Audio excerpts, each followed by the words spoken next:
Horror कहानियां थी। अगली मौत किसकी? संजीव अपने दोस्तों राघव और प्रतीक के साथ बियर बार में बैठकर बियर पी रहा था। संजीव आज बहुत खुश लग रहा था। अरे यार, आज की पार्टी में तो मजा आ गया। तुम दोनों दोस्तों के साथ तो मेरी जिंदगी इतनी अच्छी है कि क्या बताऊं कितनी अच्छी है। अरे भाई, अब दोस्ती की है तो जीना मरना सब साथ में। हाँ, अरे अरे यार सुनो, जल्दी से एक बियर और ऑर्डर करते हैं ना, एक आखिरी, और उसके बाद ये जश्न यही खत्म हो जाएगा। अरे हाँ हाँ, क्यों नहीं। बेटर, जल्दी से 2 बियर की बोतल लेकर आओ। आज मेरे दोस्तों को जश्न मनाना है, क्यों? इतने में वहां पर एक बहुत सुंदर लड़की छोटे छोटे कपड़े पहनकर हाथ में बियर की बोतल लेकर उसके पास आती है। ये लीजिए, आपने बियर ऑर्डर की थी ना, मैं लेकर आ गई। क्या बात है यार, इस बार की वेटर तो बड़ी सुंदर है। अब बियर लेकर आई हो तो अपने हाथों से ही पिला दो ना। हाँ हाँ, क्यों नहीं, जैसा आप बोलोगे मैं वैसा ही करूंगी। क्या बात है यार, अब तो लगता है रोज यही आना पड़ेगा। उसके बाद वो लड़की उन तीनों को बियर सर्व कर देती है। पार्टी करने के बाद वो तीनों अपने अपने घर जाते हैं। प्रतीक, संजीव और राघव को उनके घर छोड़कर जैसे ही अकेला अपनी कार में आकर बैठता है तो अचानक उसे एहसास होता है जैसे उसकी कार की पीछे वाली सीट पर कोई बैठा हुआ है। वो तुरंत पीछे मुड़कर देखता है। तुम यहाँ क्या कर रही हो? और तुम मेरी कार में कब आई? अरे तुम तो बाहर में वेटर थी ना। बस ऐसे ही मेरा दिल कर रहा था आपके साथ आपके घर चलने का, इसलिए मैं आपके साथ चली आई। अरे लेकिन तुम मेरी कार में आई कब? अबे कुछ देर पहले तो यहाँ पर मेरे दोस्त बैठे हुए थे। प्रतीक के इतना बोलते ही उस लड़के का चेहरा खतरनाक तरीके से बदल जाता है। उसकी आंखें पत्थर की तरह सफेद और पूरे शरीर पर नीली नीली नसें उभर आती है। गाड़ी चलाओ, पूरी स्पीड में चलाओ, और अगर तुमने गाड़ी रोकने की कोशिश भी की तो मुझसे बुरा कोई नहीं होगा। डर की वजह से प्रतीक के पसीने छूटने लगते हैं। उसका शरीर बुरी तरह से कांप रहा था। प्रतीक बिना कुछ सोचे समझे कार को फुल स्पीड से चलाना शुरू करता है। चलते चलते वो शहर से दूर एक पहाड़ी पर पहुंच जाता है और सामने अब सिर्फ पहाड़ी का किनारा दिख रहा है, जिसे देख प्रतीक घबरा कर अचानक से कार को ब्रेक लगाता है। देखो देखो देखो देखो, मुझे छोड़ दो मुझे। अगर मैंने गाड़ी जरा सी भी आगे बढ़ाई तो हम दोनों नीचे गिरकर मर जाएंगे। ये तो तुम्हें पहले सोचना चाहिए था ना। अब कुछ नहीं हो सकता।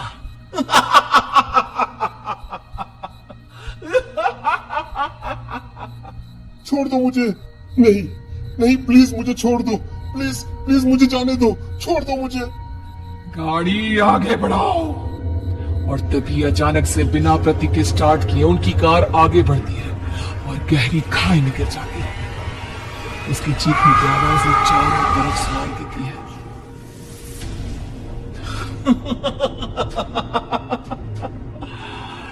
तुझे मारकर मेरे कलेजे में जल रही आग को थोड़ी शांति तो मिल गई, लेकिन अभी ये कहानी खत्म नहीं हुई।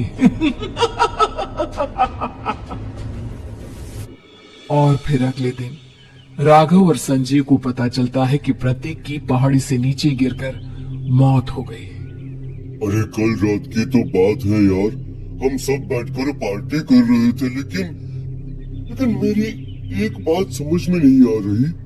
राघव शहर से इतना बाहर उस पहाड़ी पर इतनी रात को क्या करने गया था? अरे यार, वही सोचकर तो मैं भी परेशान हूँ। हम दोनों को छोड़ने के बाद तो वो सीधा अपने घर जाने वाला था, और वो आत्महत्या क्यों करेगा भाई?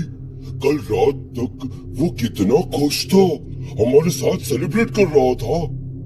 हाँ, लेकिन पुलिस ने तो यही कहा है कि प्रतीक ने अपनी कार को जानबूझकर पहाड़ी से नीचे गिरा दिया और आत्महत्या कर ली। अरे यार, संजीव मेरी तो कुछ भी समझ में नहीं आ रहा है। चल ठीक है, अब मैं अपने घर जाता हूँ। Okay bye. राघव अपने घर में अकेला था। दोपहर का वक्त था। तभी दरवाजे की घंटी बजी। कौन है? अरे 1 मिनट रुको, अभी आता हूँ। राघव ने जैसे ही दरवाजा खोला उसने देखा कि सामने एक बहुत खूबसूरत लड़की खड़ी हुई है। कौन है आप और यहाँ किससे मिलने आई हैं? देखिए ना, बाहर बारिश शुरू हो गई थी, मेरी गाड़ी खराब हो गई है। आपका घर नजर आया तो सोचा कुछ हेल्प ले लेती हूँ। क्यों नहीं, आइए ना, आइए आइए। मेरे कपड़े पूरे भीग चुके हैं, क्या आपके पास टॉवेल मिलेगा प्लीज? राघव अपने बाथरूम से एक टॉवेल लाकर उस लड़की को देता है। थैंक यू सो मच, अब मैं चलती हूँ। अरे इतनी क्या जल्दी है? आप चाहे तो बारिश रुकने तक यहाँ पर रुक सकती है। हाँ। लड़की ने पलटकर राघव की तरफ देखा। नहीं, मुझे जाना होगा, मेरा काम बाकी है। और वो वहां से चली गई। उस लड़की के जाने के बाद राघव अपने बाथरूम में नहाने के लिए गया और जैसे ही उसने बाथरूम में देखा तो उसका टॉवेल वहीं पर लटका हुआ था। उसने टॉवेल हाथ में लिया तो देखा कि उसका पूरा टॉवेल खून की धब्बों से सना हुआ है। अरे अरे ये क्या? ये टॉवेल तो मैंने उस लड़की को दे दिया था। ये वापस मेरे बाथरूम में कैसे आ गया? और इस पर ये खून के धब्बे कहां से आ गए? राघव ने आईने में देखा तो उसकी गर्दन पर एक बड़ा सा चाकू का कट लगा हुआ था जिससे खून बह रहा था, जिसे देख राघव के होश उड़ गए। हाँ, अरे ये क्या? मेरी गर्दन इतनी ज्यादा कटी हुई है और मुझे दर्द भी नहीं हो रहा है। ये क्या हो रहा है मेरे साथ?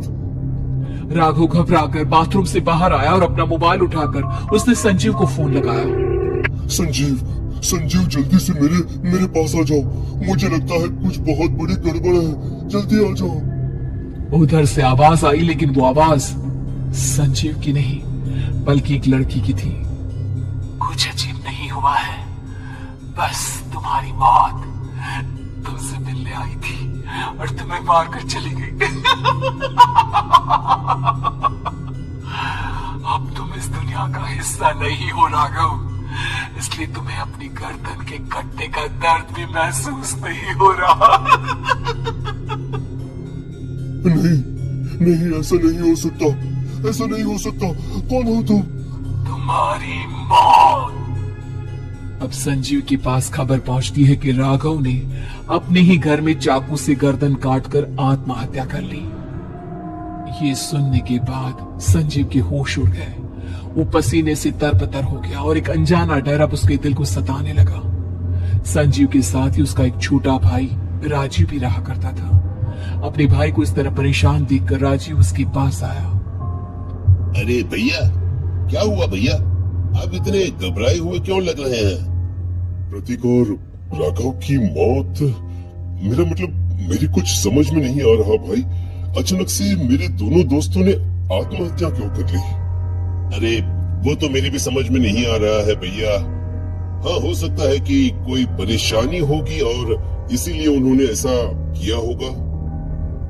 हाँ, लेकिन दोनों की जिंदगी में एक साथ परेशानी और दोनों का इतनी खतरनाक तरीके से आत्महत्या करना,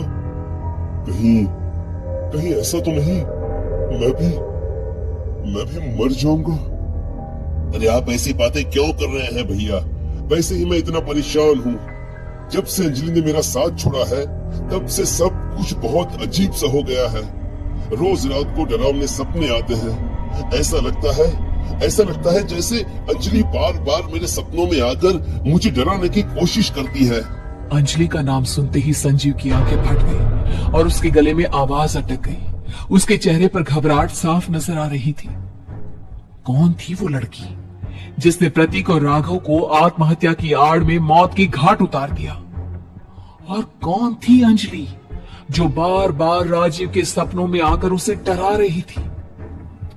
अंजलि का नाम सुनकर संजीव इतना घबरा क्यों गया? इन सवालों के जवाब जानने के लिए देखिए इस खतरनाक कहानी का अगला भाग।